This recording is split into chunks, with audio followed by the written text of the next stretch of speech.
I know you guys have a bit of a hectic schedule, so once again we'd like to thank you for being here. And we'd also like to thank the Bayer Consumer Health team for being here as well. Our warmest thank yous for gracing our launch.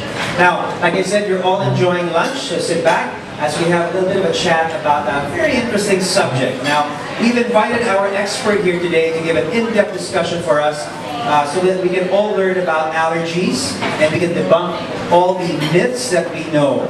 Also, our brand ambassador, Iya Villania, will also be here to talk about her experience with allergies and her testimonies on the subject on why she's been taking claritin for such a long time now.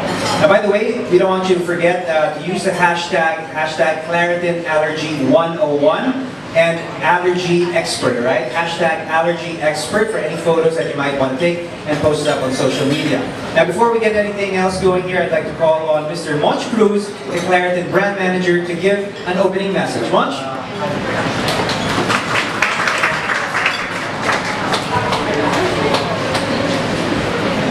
Hi, good afternoon. I hope you have a good time at lunch. So let me start by telling a quick story about Claritin. It's actually been the pioneer of the reditabs or the anti-allergy market for the past more than 25 years. So to be exact, it's 28 years. It's probably around my age and most probably around our age, diba? Mga 25, 28 years in the market right now. So what is really unique about Claritin is it's giving you that experience for you to live life to its fullest. If you want to personify Claritin, it's actually that friend that you've long known, that you grew up together with, that you experience moments with. And in a way, this is what we want to imbibe to our consumers, to our allergy sufferers, that Claritin is here to stay, to give you that anti-allergy, not just relief, but the experience for you to fully understand and to fully grasp life on its fullest. So, actually you're being surrounded right now with different types of allergens, which Dr. Lyra and Iya will talk more about in the Allergy 101 sessions. But if you're actually experiencing allergies right now, if you have runny nose, watery eyes, or itchy skin, you know that the #1 anti-allergy brand in the world is within reach. And hopefully, at the end of the day, you'll be able to only trust the expert when it comes to allergies. So once again, thank you for coming, and I turn back to Paolo. Thanks. Thank you very much. That was Mr. Monch Cruz, our brand manager for Claritin. Now, as Monch mentioned, we're surrounded by all kinds of typical allergies. We've got flowers. We're eating some lunch. I know a lot of people have allergies to food, salmon, chicken. You know, all those things can be addressed. Now, we all have misconceptions about allergies, and a lot of us have very different thoughts and beliefs, and even rituals to get rid of allergy symptoms that hinder us from being the best that we can be, or the best of who we are. Allergies hinder our daily life, and some of us think that it might be all in the mind. You ever have those days when you start sneezing and you wonder, am I really allergic? Am I just imagining it? And your friends tell you, nah, that's all in your imagination. But let me tell you, there are allergens out there, and there is a cause, and there is an effect on the body, and of course there are ways to deal with some of those things. Now, some of those things are true, and some of those things are myth. Now, I've learned a lot sitting at the table of Dr. Lyra, so it's going to be a real eye-opener for you guys. I know it was a real eye-opener for me when we were talking about allergies, their causes, the myths that surround allergies, and how we can deal with those allergies. But I'll leave that to the expert, okay? Because in reality, when it comes to allergies, we should all take it seriously and trust that our expert knows best. And our expert is here. And they rely only on the world's best loratadine Claritin. Now, to debunk all of these myths when it comes to allergies, we'd like to call on Dr. Lyra Yaman, medical advisor of Bayer Philippines, to answer all these allergy misconceptions, to be followed again by Mr. Monch Cruz, the brand manager, as our expert, to talk about Claritin's heritage as the #1 allergy medicine in the world. So once again, Dr. Lyra, if you'll join us, please. Good afternoon.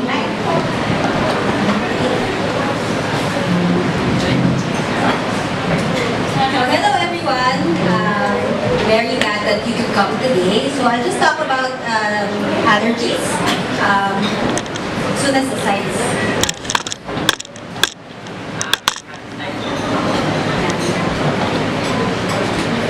There.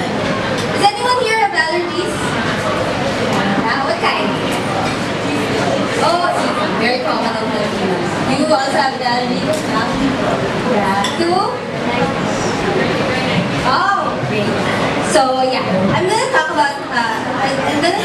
talking about allergies, so let's start with the first one.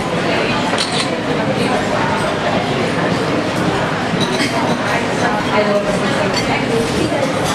Yeah. So what causes allergies? What do you think causes allergies? Anyone from the audience? Is it caused by bacteria or a virus? No, actually, allergies are caused by our body's immune system. The way it reacts to a certain substance, usually not harmless, which is called an allergen. Okay, these are some examples of allergens. So the most common that we have here in the Philippines would be indoor allergens, like cockroaches, you know, the eggs of the cockroach, and but sometimes with the cockroaches in there, you can still smell it. So what's left with the cockroaches, those can cause allergies. So molds and spores can also cause allergies. We find them in wet carpets, air conditioning units, usually places where there's lots of moisture, because molds like moisture. Household dust mites. Dust mites. Is anyone allergic to dust mites here? I know. Oh, he is allergic to dust mites. Yeah. And also our brand manager is allergic to dust mites. Okay. I think Ia is also allergic to pet dander, right? To Drew's cat. Yeah. So that's also an example of an allergen. Pollution is actually not an allergen, but it causes irritation of our nasal passages. So, okay. So next slide, please. So allergies are caused by the way our body reacts to allergens. Now, who gets allergies? Of course, we all know that allergy is hereditary. So, mana-mana yan from our parents or our family members. So, if you have a parent, if you have one parent who has an allergy, 30% the chance, 30% you get the same allergy. But if you have two parents, so the risk of having allergies or developing allergies increases up to 70%. Okay? So, but even if you don't have a parent who has allergies, you can still get allergies. But of course, very minimally. Like maybe 5 to 15% of people without genes for allergies can develop allergies. Okay, next slide.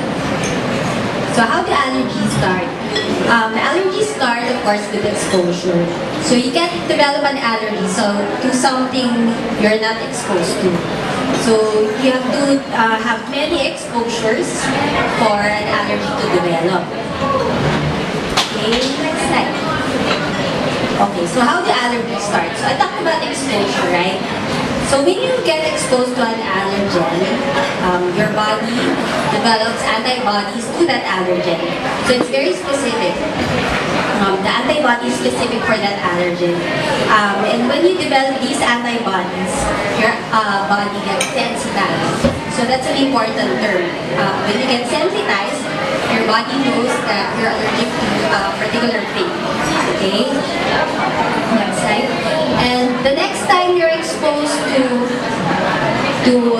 that allergen, and you have that antibody, the allergen and the antibody connects, and you develop the symptoms of allergy.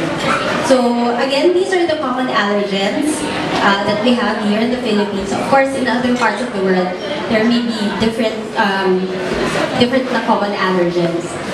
Because of course, like other parts like countries with 4 seasons, usually people develop allergies to different allergens like tree pollen or flowers. So here, it's mostly indoor allergens like cockroaches, mold spores, dust mites, and pet dander. Would actually depend on where or which part of the body is involved. So, yes, for the eyes, you can develop allergic conjunctivitis. So your eyes get watery or itchy. If the nose is involved, of course, you get allergic rhinitis. So you get sneezing or you get itchy nose. For the skin naman, this is really common with food allergies, or maybe allergies to medication. These are hives. They come out as hives or wheals. So asthma is also another form of allergy. We have allergic asthma. So here the lungs are involved. Okay, so you cough. Next slide, please. This is allergic rhinitis. And these are the symptoms of allergic rhinitis.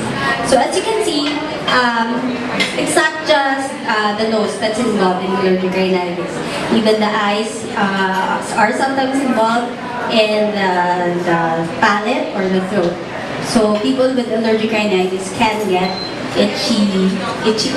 sore throat. Not really sore throat, but itchy throat, itchy eyes, aside from sneezing, and nose congestion and the runny nose. Okay, any questions from the audience at this point? Maybe you have a question? Feel free to jump in if you have any questions related to the current topic. There's one. Anybody? There's one. Okay. So why is it important to manage allergic rhinitis or treat it? It's really because it's associated with other problems like sinusitis, ear infection, and of course because it's just the nose is a part of our respiratory system, so it's just one system with the lungs. So of course, if you have allergic rhinitis, many people develop asthma together with allergic rhinitis. Next slide. Okay, this is very common. It's called pantal in Tagalog. May mga pantal when we eat something, I see someone nagging. What are you allergic to? What are you allergic to? Oh, yeah, well, sometimes, yeah. We'll get to that later. Yeah. This is pantal or urticaria. So it's common with people who have allergies to food or medication.